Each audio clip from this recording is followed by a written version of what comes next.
Oriental higher secondary school Mirzapur અમદાવાદની YouTube ચેનલમાં તમામ વિદ્યાર્થીઓનું સ્વાગત છે. બધા જ વિદ્યાર્થીઓને વિનંતી કે oriental higher secondary school Mirzapur અમદાવાદની યુટ્યુબ ચેનલને સૌથી પહેલાં સબસ્ક્રાઈબ કરો, ત્યાર પછી લાઈક કરો અને ત્યાર પછી શેર કરવાનું ન ભૂલતા.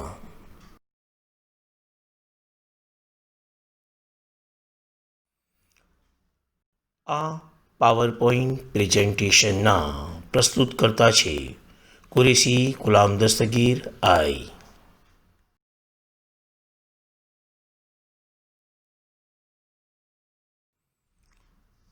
ધોરણ 11 વિષય ભૂગોળ, પાઠ નંબર 11 વાતાવરણીય ભેજ, એનો ભાગ નંબર 2ની આજે આપણે શરૂઆત કરીશું. આજ પાઠની અંદર આપણે ભાગ 1ની અંદર વાત કરી હતી વાતાવરણીય ભેજ, એની સૌથી પહેલાં પ્રસ્તાવનાની. ત્યાર પછી આપણે વાત કરી હતી વાતાવરણીય ભેજની અંદર જ ભેજના મહત્ત્વની, અને ત્યાર પછી આપણે ત્રીજા મુદ્દાની વાત કરી હતી જેનું નામ હતું બાષ્પીભવન, એવેપોરેશન, એની આપણે વાત કરી હતી. આજે આપણે આજ પાઠ નંબર 11 જેનું નામ છે વાતાવરણીય ભેજ, એની અંદર આગળ આપણે આજે વાત કરીશું.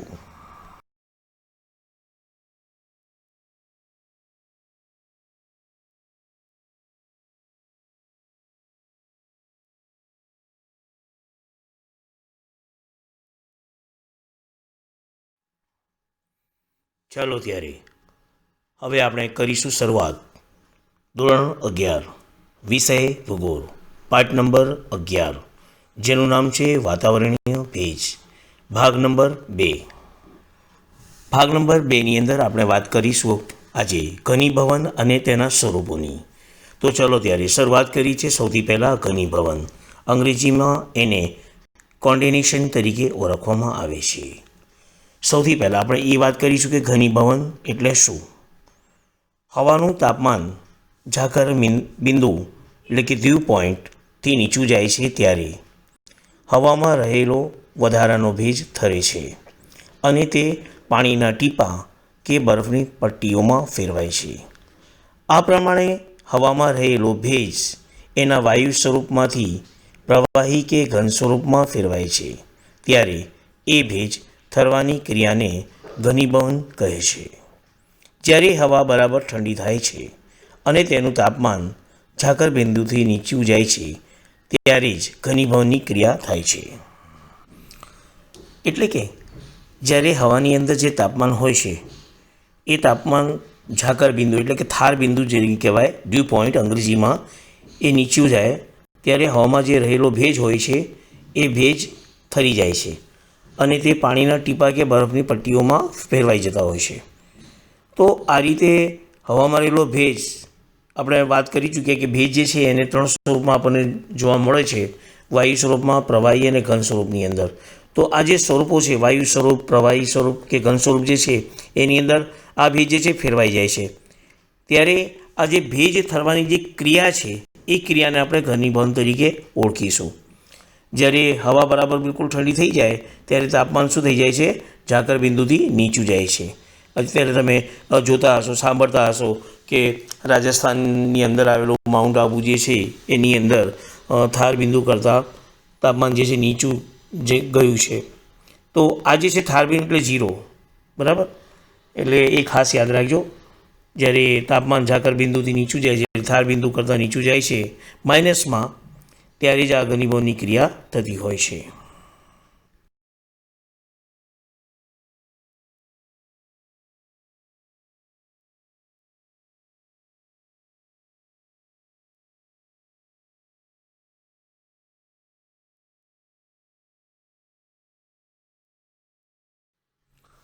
આપણે વાત કરી રહ્યા છીએ ઘનીભવન એટલે કે કોન્ડેન્સેશનની આપણે વાત કરી રહ્યા છીએ. આગળ આપણે વાત કરીશું હવાના તાપમાનની બદલાતી પરિસ્થિતિ મુજબ ઘનીભવન જે છે એના વિવિધ સ્વરૂપો તૈયાર થાય છે. એમાં ઝાકળ, હિમ, ધુમ્મસ, વાદળ અને વરસાદ વગેરે આ ઘનીભવનના મુખ્ય સ્વરૂપો છે. જે સમગ્ર જે જીવસૃષ્ટિ છે એના ઉપર પ્રત્યક્ષ કે પરોક્ષ રીતે અસર કરે છે. એટલે કે ખાસ તમારે એ યાદ રાખવાનું છે કે જ્યારે હવાના તાપમાનની અંદર જ્યારે પરિસ્થિતિ બદલાય છે અને પરિસ્થિતિ બદલાય એટલે ઘનીભવનના વિવિધ સ્વરૂપો તૈયાર થાય છે. હવે એ ઘનીભવનના વિવિધ સ્વરૂપોમાં કયા, તો ખાસ કરીને ઝાકર છે, હિમ છે, ધુમ્મસ છે, વાદળ છે અને ત્યાર પછી વરસાદ. તો આપણે એની આગળ એના સ્વરૂપો વિશે એક એક કરીને આપણે વાત કરવાના છીએ.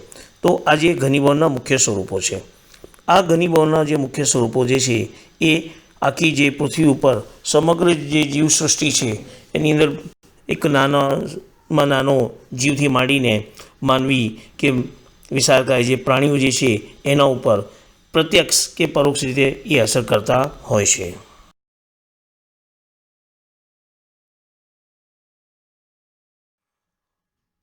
અગર આપણે સૌથી પહેલાં આપણે હવે વાત કરીશું ઘનીભવનના સ્વરૂપોની. ઘનીભવનના સ્વરૂપો જે છે એના 4 સ્વરૂપો. એમાં આપણે સૌથી પહેલાં વાત કરીશું ઝાકરની, જેને આપણે અંગ્રેજીમાં ડ્યુ તરીકે ઓળખવામાં આવે છે. બીજું છે હિમ, જેને અંગ્રેજીમાં ફ્રોસ્ટ તરીકે ઓળખવામાં આવે છે. ત્રીજું છે ધુમ્મસ, જેને અંગ્રેજીમાં ફોગ તરીકે ઓળખવામાં આવે છે. ચોથું છે વાદળ, જેને અંગ્રેજીમાં ક્લાઉડ તરીકે ઓળખવામાં આવે છે. હવે આપણે એક એક કરીને આ દરેકે દરેક પ્રકાર વિશે આપણે ચર્ચા કરવાના છીએ. અહીંયા તમે સર્કલની અંદર જોઈ શકો છો, ચિત્રની અંદર જોઈ શકો છો, એના પ્રકારો મેં દર્શાવેલા છે.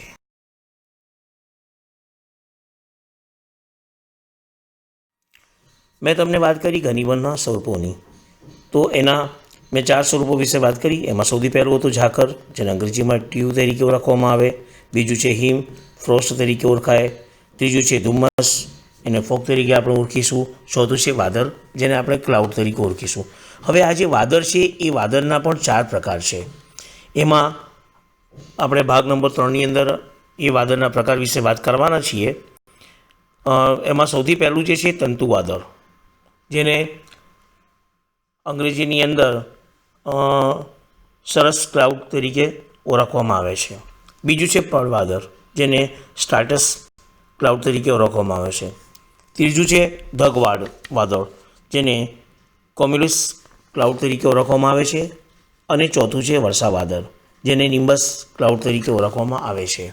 જે આપણે આ બધા દરેકે દરેક આ જે 4 જે પ્રકાર છે એ 4 પ્રકારની વાત આપણે પાઠ નંબર 11 એના ભાગ નંબર 3ની અંદર દરેક વિશે આપણે માહિતી મેળવીશું.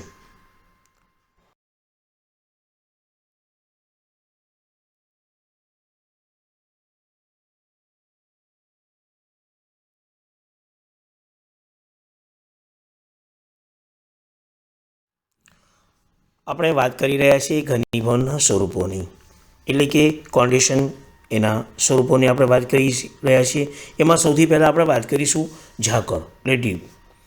એની અંદર આપણે વાત કરીશું કે પૃથ્વી સપાટીની નજીકની હવામાં રહેલો ભેજ પૃથ્વી સપાટીના ઠંડા ભાગો કે પદાર્થો ઉપર પાણીના ટીપા રૂપે ઠરે તો તેને ઝાકર કહે છે.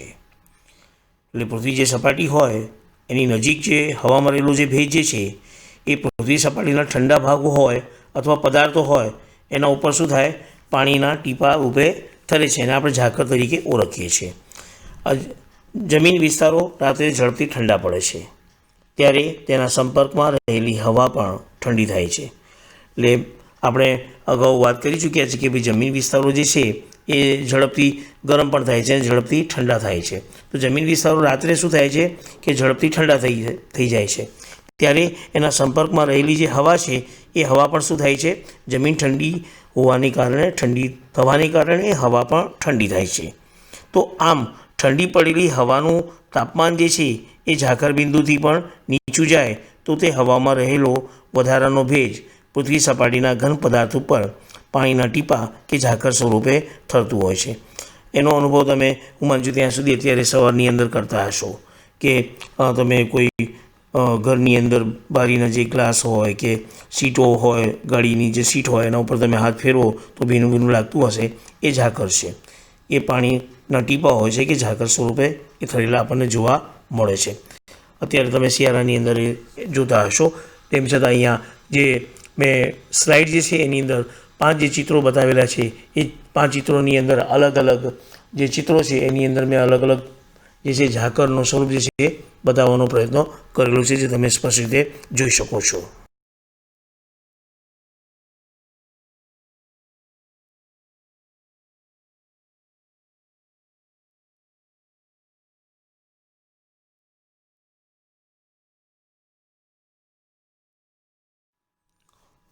આપણે વાત કરી રહ્યા છીએ ઘનીભવનના સ્વરૂપો. એની અંદર પહેલો સ્વરૂપ જેનું નામ છે ઝાકળ. એની અંદર આપણે આગળ વાત કરીશું. હવામાં રહેલો પૂરતો ભેજ, સ્વચ્છ આકાશ, શાંત હવામાન અને શિયાળાની લાંબી રાત્રિ વગેરે ઝાકર બનવા માટેના આદર્શ સંજોગો છે. એટલે કે ખાસ કરીને આ જે ઝાકર બનવા માટેના આદર્શ સંજોગો કયા, તો એ ખાસ તમારે યાદ રાખવાનું છે કે ભાઈ પૂરતો ભેજ હોય, સ્વચ્છ આકાશ હોય, શાંત હવામાન હોય અને શિયાળાની લાંબી રાત્રિ. તો આ બધા સંજોગો હોય ત્યારે આ ઝાકર બનતું હોય છે. શિયાળામાં વહેલી સવારે વૃક્ષોના પાંદડા, ઘાસ અને મકાનો પર ઝાકર પડેલું સ્પષ્ટ જોવા મળે છે. જે ખાસ કરીને તમે અહીંયા જે મેં સ્લાઇડની અંદર પાવર પોઈન્ટ પ્રેઝન્ટેશનની અંદર 6 ચિત્રો મૂકેલા છે, એ 6 ચિત્રોની અંદર તમે સ્પષ્ટ રીતે જોઈ શકો છો. એ ઝાકર જે છે એ તમે સ્પષ્ટ રીતે જોઈ શકો છો. જે ખાસ કરીને જે વૃક્ષો છે, વૃક્ષોના પાંદડા છે, ફૂલો છે, એના ઉપર આ ઝાકર જે છે એ તમે સ્પષ્ટ રીતે જોઈ શકો છો. હવે શિયાળાની અંદર આ ખાસ કરીને વધારે તો ઝાકર પડતું હોય છે. ભારતની અંદર ઘઉં, ચણા અને શાકભાજી આ શિયાળાના પાકો છે. તો જ્યારે આ શિયાળાનો પાક લેવાતો હોય અને એવા સમયે જો ઝાકર પડે તો આ જે 3 જે પાકો છે, ઘઉં છે, ચણા છે, શાકભાજી છે, એના માટે આ ઝાકર ખૂબ જ ઉપયોગી હોય છે.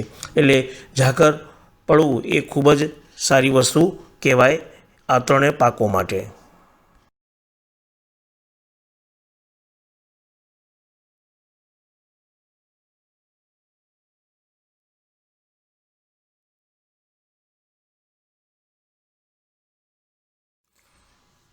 આપણે વાત કરી રહ્યા છીએ ઘનીભવનના સ્વરૂપો. એમાં આપણે પહેલાં જોઈ ગયા ઝાકળ. હવે બીજાની આપણે વાત કરીશું હિમ, એટલે ફ્રોસ્ટ. અંગ્રેજીમાં એને ફ્રોસ્ટ તરીકે ઓળખવામાં આવે, એની આપણે વાત કરીશું. હિમ અને ઝાકર બનવા માટેના સંજોગો એક સરખા છે. પૃથ્વી સપાટી પરના પદાર્થો કેટલીક વાર ખૂબ જ ઠંડા પડી જતા અને સંપર્કમાં આવેલી હવાનું તાપમાન 0 ડિગ્રી સેન્ટીગ્રેડ એટલે થાળ બિંદુથી પણ નીચે ઉતરી જતું હોય છે. પરિણામે હવામાં રહેલો વધારાનો ભેજ ઠંડા પદાર્થો ઉપર ઝાકરના ટીપા રૂપે ઠરવાને બદલે બરફની પટ્ટી રૂપે ઠરે છે, જેને આપણે હિમ કહીએ છીએ, હિમ કહેવાય છે. એટલે એક વસ્તુ તમારે ખાસ યાદ રાખવાની છે કે મેં તમે વાત કરી કે ભાઈ ઝાકર કઈ રીતે બને છે. તો ઝાકર અને હિમ એ બનવા માટેના સંજોગો બધા એક સરખા છે. કે જ્યારે આ જે પૃથ્વી છે એ પૃથ્વી ઉપરના પદાર્થો કેટલીક વાર ખૂબ જ ઠંડા પડી જાય અને એના સંપર્કમાં આવેલું જે હવાનું જે તાપમાન છે એ તાપમાન થાર બિંદુ કરતાં નીચું એટલે કે 0 ડિગ્રી સેલ્સિયસ કરતાં પણ નીચે ઉતરી જતું હોય છે. ઘણીવાર એવું તો બનતું હોય છે. પરિણામે હવામાં રહેલું જે વધારાનો ભેજ હોય એ ઠંડો પડે છે અને એના ઉપર ઝાકરના ટીપા રૂપે ઠરવાને બદલે બરફની પટ્ટી રૂપે ઠરે છે, જેને આપણે હિમ તરીકે ઓળખીએ છીએ. અહીંયા તમે સ્પષ્ટ રીતે પાવર પોઈન્ટ પ્રેઝન્ટેશનની અંદર સ્લાઇડની અંદર તમે જોઈ શકો છો. અહીંયા ઘણા બધા મેં લગભગ 5 ચિત્રો મેં આપેલા છે. એ 5 ચિત્રોની અંદર અલગ અલગ જે વૃક્ષોના જે પાંદડાઓ છે, અગાઉ મેં તમને બતાવ્યું કે વૃક્ષોના પાંદડા ઉપર પાણીના ટીપા બાજેલા હોય છે, જ્યારે આ ચિત્રની અંદર તમે સ્પષ્ટ રીતે જોઈ શકો છો કે પાણીના ટીપાના બદલે એના ઉપર જે છે બરફ જે છે એ બાજેલું છે. એ તમે સ્પષ્ટ રીતે જોઈ શકો છો.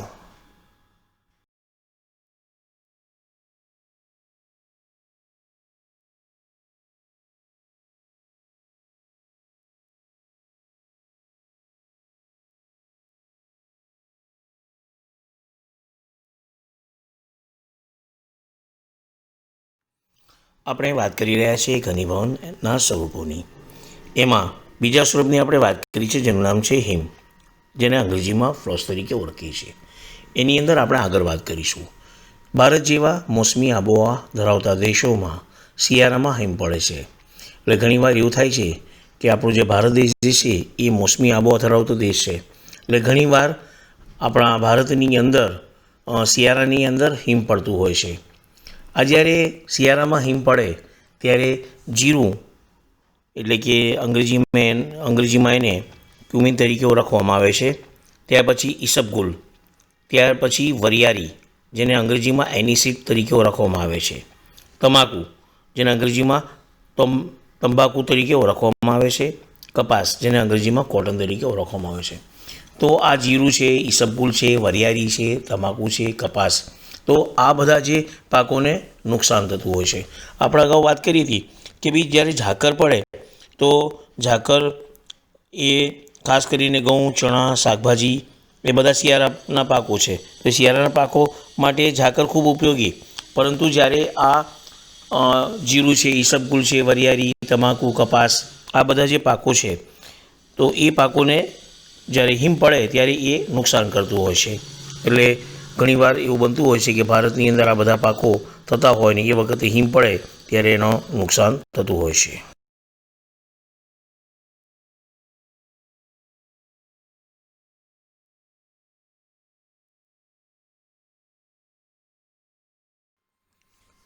આપણે વાત કરી રહ્યા છીએ ઘનીભવનના સ્વરૂપો. એમાં આપણે ત્રીજા સ્વરૂપની વાત કરીશું જેનું નામ છે ધુમ્મસ, જેને અંગ્રેજીમાં ફોગ તરીકે ઓળખીએ છીએ. ધુમ્મસ પૃથ્વી સપાટીની નજીકની હવાનું ઘનીભવનનું સ્વરૂપ છે. એટલે કે ધુમ્મસ જે છે એ પૃથ્વી સપાટી જે છે એની નજીક જે હવાનું ઘનીભવન થાય છે એ નજીકની હવાનું ઘનીભવનનું સ્વરૂપ છે. તે માટે તે મોટે ભાગે કોઈક વિસ્તાર પર સ્થિર થયેલું હોય છે. પૃથ્વી સપાટીની નજીકની હવાનું તાપમાન ઝાકર બિંદુથી નીચું જતાં હવામાં રહેલ ભેજનું ઘનીભવન થાય છે. એના સૂક્ષ્મ જલકણો કે હિમકણો બને છે જે હવામાં લાંબા સમય સુધી તરતા રહે છે અને વાદળ જેવો દેખાવ બને તેને ધુમ્મસ તરીકે ઓળખીએ છીએ. એટલે મેં તમને વાત કરી કે ભાઈ ધુમ્મસ જે છે એ પૃથ્વી સપાટીની નજીકની હવાનું શું છે, ઘનીભવનનું એક સ્વરૂપ છે. મોટે ભાગે શું થાય છે કે કોઈક વિસ્તાર ઉપર એ સ્થિર થયેલું હોય છે અને પૃથ્વી સપાટીની નજીક જે હવાનું જે તાપમાન હોય, બરાબર, એ હવાનું તાપમાન ઝાકળ બિંદુથી નીચું જાય એટલે હવામાં જે રહેલો ભેજ હોય એ ભેજનું શું થાય, ઘનીભવનની પ્રક્રિયા થાય, એટલે ઘનીભવન થાય છે.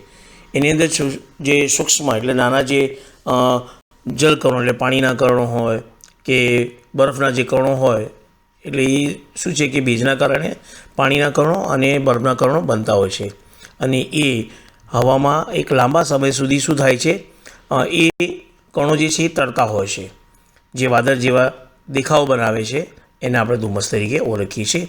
અત્યારે તમે શિયાળાની અંદર એનો અનુભવ તમે કરી શકતા હશો. સવારે તમે નહેરુ બ્રિજ ઉપરથી તમે જુઓ તો આખી નહેરુ બ્રિજ જે છે એ ધુમ્મસથી છવાયેલી તમને દેખાશે. એટલે એ ધુમ્મસ સવારે શિયાળાની અંદર સવારે તમે સ્પષ્ટ રીતે જોઈ શકો છો.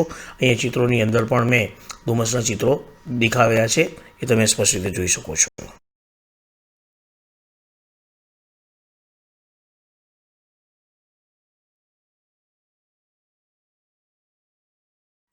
ઘનીભવનના સ્વરૂપોની અંદર આપણે ત્રીજા સ્વરૂપની વાત કરીએ છીએ જેનું નામ છે ધુમ્મસ, જેને આપણે અંગ્રેજીમાં ફોગ તરીકે ઓળખીએ છીએ. એની અંદર આપણે આગળ વાત કરીશું. ઝાકળની જેમ ધુમ્મસ બનવા માટેના અનુકૂળ સંજોગોમાં હવામાં રહેલો પૂરતો ભેજ, સ્વચ્છ આકાશ, શાંત હવામાન, શિયાળાની લાંબી રાત્રિ અને સૂક્ષ્મ રસકણો એ બધાનો સમાવેશ થાય છે. એટલે કે ઝાકરની જેમ જ જ્યારે ધુમ્મસ કઈ રીતે બને છે, તો ધુમ્મસ બનવા માટેના સંજોગો કયા છે, તો એમાં તમે લખી શકો કે ભાઈ હવામાં રહેલો પૂરતો ભેજ છે, ત્યાર પછી સ્વચ્છ આકાશ છે, શાંત હવામાન છે, શિયાળાની લાંબી રાત્રિ અને એની અંદર રહેલો સૂક્ષ્મ રસકણો, આ બધા એના જે સંજોગો છે એ સંજોગોને કારણે ધુમ્મસ બનતું હોય છે. ધુમ્મસના અહીંયા આ સ્લાઇડની અંદર પણ તમે સ્પષ્ટ રીતે ચિત્ર જોઈ શકો છો.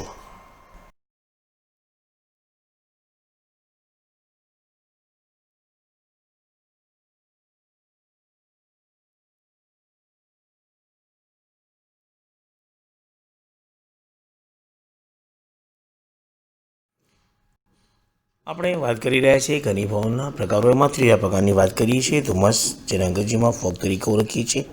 એની અંદર આપણે વાત કરીશું આગળ. ધુમ્મસથી વાતાવરણ ધુમાડિયું લાગે છે, હવાની દ્રષ્ટા ઘટે છે. વિશ્વના કેટલાક દેશોમાં પરિવહન માર્ગો માટે ધુમ્મસ ખૂબ જ અવરોધક બને છે. ગાઢ ધુમ્મસને કારણે વિમાનો ઉડ્ડયન કરી શકતા નથી. 1952ના ડિસેમ્બર મહિનામાં લંડનના હિથ્રો હવાઈ મથકે સતત 4 દિવસ સુધી ગાઢ ધુમ્મસ છવાયેલું રહેવાને લીધે હજારો મુસાફરો અટવાઈ પડ્યા હતા. એટલે કે જ્યારે આ ધુમ્મસ હોય છે તો એ ધુમ્મસથી શું થાય છે, વાતાવરણ જે છે એ ધુમાડા જેવું લાગે છે. હવાની એ વખતે દ્રશ્યતા ઘટી જતી હોય છે. આ જ્યારે ધુમ્મસ જે દેશોની અંદર, જે વિસ્તારોની અંદર હોય છે, ત્યારે પરિવહન માર્ગો માટે આ ખૂબ જ અવરોધક બને છે. એટલે કે ધુમ્મસ છવાયેલું હોય તો એના કારણે સામેથી જો આવતા વાહનો હોય એ આપણે સ્પષ્ટ રીતે જોઈ શકતા નથી, અથવા તો આગળ જે જતું હોય વાહન તો એ આગળ જતા વાહનને પણ આપણે જોઈ શકતા નથી. એટલે અકસ્માત થવાના ખૂબ જ વધારે સંજોગો રહેલા છે. જ્યારે આ ગાઢ ધુમ્મસ હોય છે તો એ ધુમ્મસને કારણે વિમાનો પણ ઉડ્ડયન કરી શકતા નથી. તમે સાંભળતા હશો કે ભાઈ આ ધુમ્મસને કારણે ફ્લાઇટ જે છે એ મોડી કરવામાં આવી, અથવા જે છે ફ્લાઇટને જે છે એ રદ કરવામાં આવી, એ આપણે સાંભળતા હોઈએ છીએ. તો જ્યારે ગાઢ ધુમ્મસ હોય તો એના કારણે વિમાનો પણ ઉડ્ડયન કરી શકતા નથી, કેમ કે એ સમયે એમને દેખાતું નથી, સ્પષ્ટ રીતે દેખાતું નથી. એટલે ઉડ્ડયનમાં મુશ્કેલી ઊભી થાય છે, અડચણ થાય છે. 1952ના ડિસેમ્બર મહિનાની અંદર લંડનની અંદર એક હવાઈ મથક છે જેનું નામ છે હિથ્રો હવાઈ મથક. તો ત્યાં લગભગ સતત 4 દિવસ સુધી ગાઢ ધુમ્મસ છવાયેલું રહ્યું હતું. તો એના કારણે એટલું બધું ધુમ્મસ હતું કે વિમાનો જે છે એ ઉડ્ડયન કરી શકતા નહોતા. એટલે હજારોની સંખ્યાની અંદર જે મુસાફરો હતા એ મુસાફરો અટવાઈ ગયા હતા, કેમ કે હવાઈ ઉડ્ડયન જે છે, વિમાનો જે છે ઉડ્ડયન કરી શકતા નહોતા. એટલે એ હવાઈ જહાજની અંદર, એટલે કે વિમાનની અંદર જે જનારા જે પેસેન્જરો હતા, એ પેસેન્જરો જે છે, એ મુસાફરો જે છે, એમને ત્યાં એરપોર્ટ ઉપર હેરાન થવું પડ્યું હતું.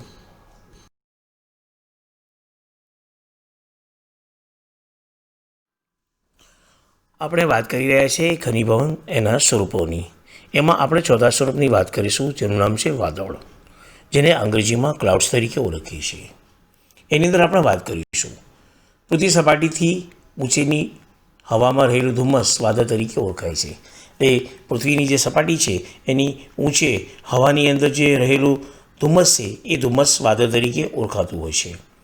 ભેજવાળી હલકી હવા ઊંચે જતાં ઠંડી પડે છે. એટલે ભેજવાળી જે હલકી હવા હોય એ ઊંચે જાય છે, એટલે એ હવા શું થઈ જાય છે, ઠંડી પડે છે.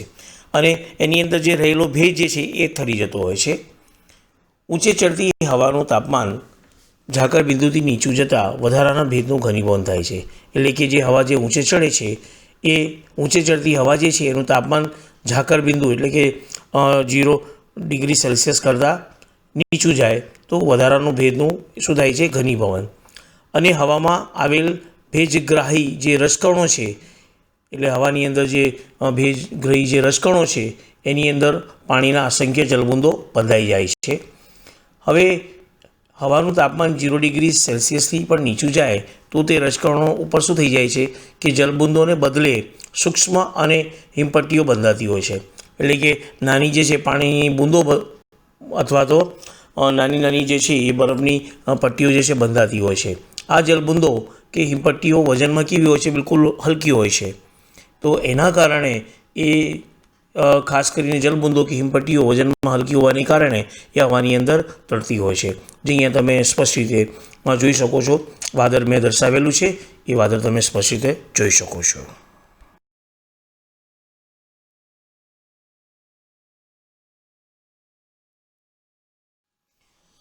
આપણે વાત કરી રહ્યા છીએ ઘનીભવનના સ્વરૂપો. એની અંદર ચોથા સ્વરૂપની આપણે વાત કરી રહ્યા છીએ જેનું નામ છે વાદળ, જેને આપણે અંગ્રેજીમાં ક્લાઉડ તરીકે ઓળખીએ છીએ. એની અંદર આપણે આગળ વાત કરીશું. આમ ઉપરની હવામાં પાસે આવેલા અસંખ્ય તરતા જલબુંદો કે હિમપટ્ટીઓના સમૂહને વાદળ કહીએ છીએ.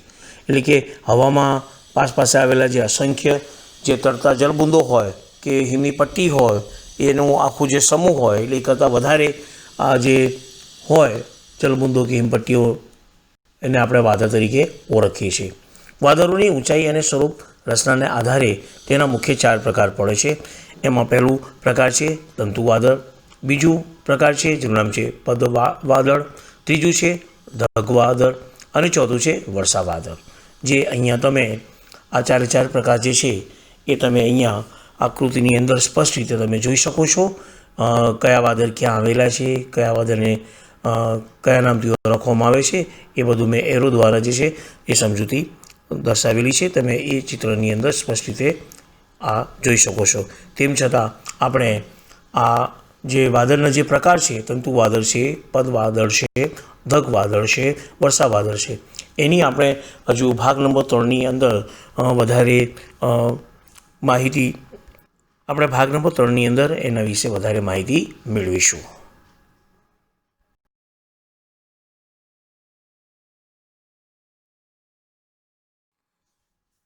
આપણે વાત કરી રહ્યા છીએ ધોરણ 11 વિષય ભૂગોળ, પાઠ નંબર 11, જેનું નામ હતું વાતાવરણીય ભેજ, ભાગ નંબર 2. એની અંદર આપણે આજે વાત કરી ઘનીભવન અને તેના સ્વરૂપોની. એમાં સૌથી પહેલાં આપણે વાત કરી ઘનીભવન, એની ક્રિયા કઈ રીતે થાય છે એની મેં તમને સમજૂતી આપી. ત્યાર પછી આપણે ઘનીભવનના સ્વરૂપો, જે 4 સ્વરૂપો વિશે આપણે આજે ચર્ચા કરી. એમાં સૌથી પહેલું હતું ઝાકળ, બીજું હતું હિમ, ત્રીજું હતું ધુમ્મસ અને ચોથું જે સ્વરૂપ હતું એનું નામ હતું વાદળ. આજે આપણે અહીંયા સુધી રાખીશું. આગળ આપણે ભાગ નંબર 3ની અંદર વાદળ અને વાદળના પ્રકારો વિશે આગળ ફરી આપણે એની સમજૂતી મેળવીશું. તમારે ગૃહકાર્ય જ્યારે આ પાઠ પૂર્ણ થાય એટલે પૂર્ણ થતાં પાઠ્યપુસ્તકની અંદર જે સ્વાધ્યાયના જે પ્રશ્નોના જવાબો છે એ પ્રશ્નો જવાબ તમારે લખીને રાખવાના છે. આ બધા પ્રશ્નો જવાબ જે મેં તમને સમજૂતી આપી એ પ્રશ્નો જવાબો તમારી જે એકમ કસોટી થાય છે એ એકમ કસોટીની અંદર ખૂબ જ ઉપયોગી છે. એટલે ખાસ યાદ રાખજો અને સાથે સાથે નોટબુકની અંદર આ પાઠના પ્રશ્નો જવાબો લખતા રહેજો. ખૂબ ખૂબ આભાર, ધન્યવાદ. ફરી મળીશું ભાગ નંબર 3ની અંદર.